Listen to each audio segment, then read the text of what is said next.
It was for language, since I took Spanish in middle school and high school, and I decided to continue taking Spanish in college. And so I went for, I believe it was 6 weeks, and we first started off in Madrid, and then we took a day trip to Toledo, but then we ended up in Salamanca, where I met my host family. Definitely learning about other cultures and being more culture sensitive. And then also the language aspect. I believe everybody needs to know like at least something about other languages, because it makes you marketable for jobs, but also it kind of helps you personally, because it like, I don't know how to say it, but it challenges you and your mind to like think in different ways. I think the hardest thing was the language, because although I took Spanish in middle school and high school, it wasn't even like to a high level. And when I came to college, I began at a lower level again and took only up to intermediate.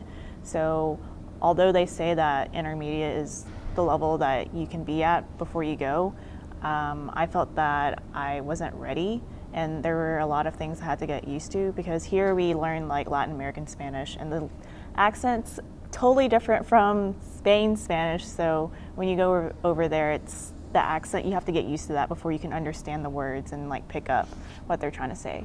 Yeah, so pronunciation got better, but it became more like someone from Spain instead of someone from Latin America. And I definitely picked up some vocabulary when I was there, and I was able to hold conversations with locals there. We only could miss 3 days, so I took advantage of the 3 days one weekend and basically went to Barcelona for the weekend and then the Monday. And that was interesting, because when we went to Barcelona, we like stopped using Spanish. And so when we came back to Salamanca, we were like, oh, like we need to relearn Spanish again, because like we got used to speaking English to each other and like with the locals over there. Food was definitely a thing. We don't have Spanish food here. We have like Mexican food and things that we don't have here, like paella, like tapas. We don't have that. And then like the cured ham that they have over there is really different than any kind of meat that you would probably experience in the States.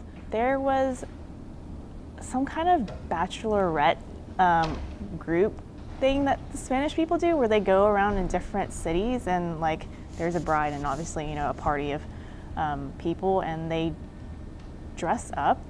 Like you will see, you have like a party of grooms like dressed up in tutus and stuff like that. And I don't know what they're doing, but it's a tradition apparently.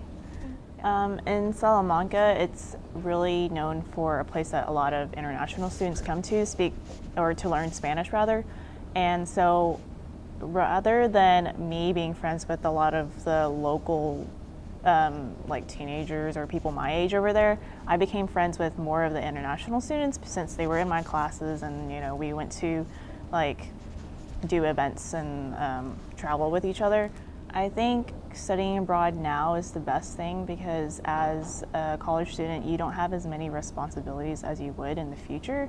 Although you don't have much money now, there are a lot of like grants and programs that fund travel abroad, so you definitely should take advantage and apply for those programs.